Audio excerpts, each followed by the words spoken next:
विद्यार्थी मित्रों आ આપણે બીજા દાખલા જોઈએ પાના નંબર 78 ઉપર। તો આપણે જો આની અંદર બીજા દાખલા એવા ને એવા આપે છે, થોડી રકમ આમાં જુદી હોય। જો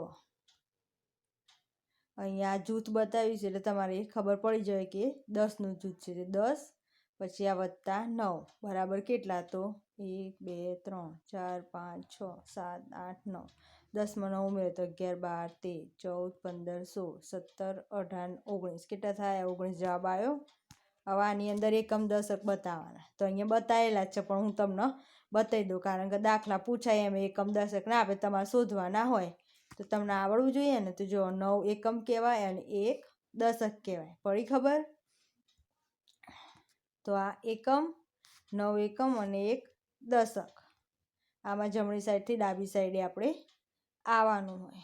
હવે બીજો દાખલો જોઈએ। જો આની અંદર જૂથ બતાવ્યું છે એટલે એ ગણવાને એ 10 નું જૂથ ગણવા અને આ બીજું પણ 10 નું જ જૂથ છે, તો 2 10 તો 10 ને 10 કેટલા થાય? 10 માં 10 ઉમેરીએ તો 20 થાય। તો જો 1 2 3 4 5 6 7 8 9 10 હવે 10 માં 10 ઉમેર્યા તો 11 12 13 14 15 16 17 18 19 ને 20 તો 20 થયા।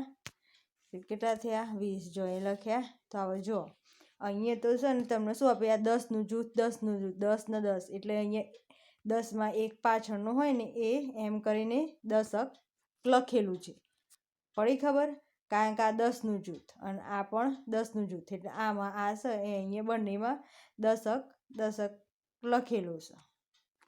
આ એક દશક એટલે 10 માંથી આ એક દશક અને આ 10 માંથી આ એક દશક, પડી ખબર?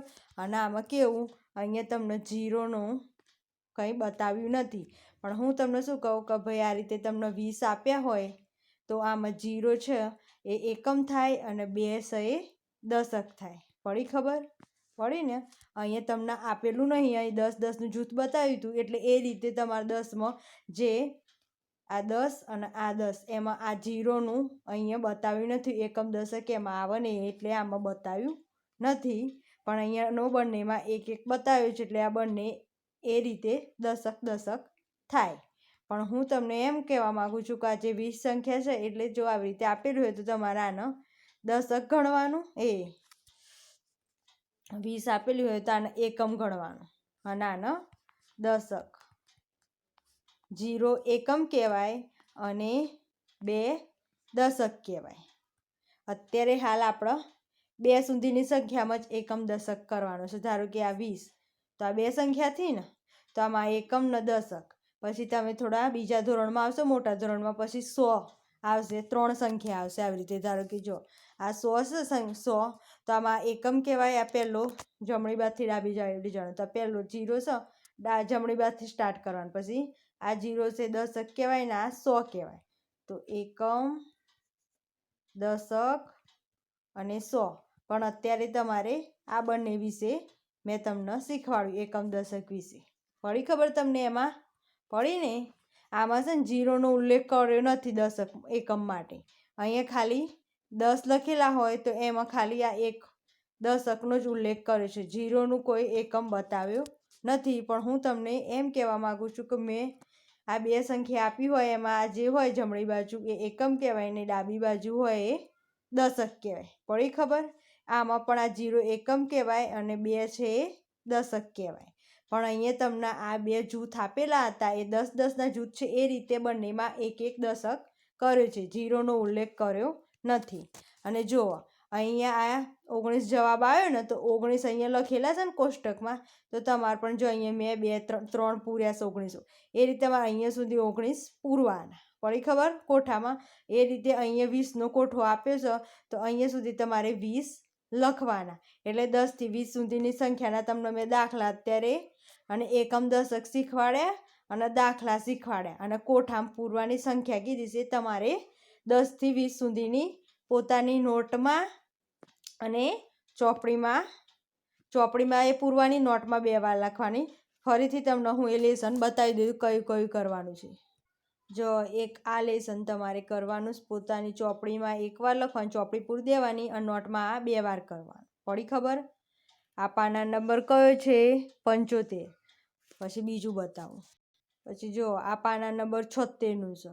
76મા પેજમાં પણ આ તમારે આ આખો જે સંખ્યા છે આ કોઠામાં લખવાની છે. એ તમારે ચોપડીમાં લખી દેવાની અને નોટમાં તો આ બધું લખવાનું. નોટમાં તો તમારે જાતે આ બી દોરવું પડશે. આ તમારે ખાલી દોરવાની જરૂર નહીં, એ સંખ્યા લખી દેવાની. અહીંયા 10 + 3 = 13 અને પછી અહીંયા આ જે રીતે કોઠો બનાવીને લખેલી છે ને એ રીતે તમારે કોઠો બનાવીને એ રીતે બધામાં 13 લખવાની. એ રીતે અહીં 14 15 પડી ખબર? અહીંયા પહેલાં આ રકમ લખવાની અને પછી અહીંયા જે જવાબ આવ્યો હોય એ અહીંયા લખવાનો. એ રીતે બધામાં કરવાનું. અહીંયા આ નોટમાં 2 વાર લખવાનું. એ ચોપડીમાં એકવાર પૂરી દેવાનું તમારે. પછી આ દાખલા એ તમારી ચોપડીમાં પૂરી દેવાના, નોટમાં 2 વાર લખવાના. પડી ખબર? હવે અગાઉના બીજા દાખલા. અને આ દાખલા પણ તમારે તમારી ચોપડીમાં એ પૂરી દેવાના, નોટમાં 2 વાર લખવાની. અત્યારે જે લેસન આપ્યું મેં 75 થી 78 પાના નંબરનું એ તમારે ચોપડીમાં એકવાર પૂરવાનું, નોટમાં તમારે 2 વાર આ બધું કમ્પ્લીટ બેઠું નોટમાં પણ તમારે તમારી જાતે લખવાનું. પડી ખબર ને? તમે બધાએ ખૂબ શાંતિથી મને સાંભળ્યું એ બદલ ખૂબ ખૂબ ધન્યવાદ.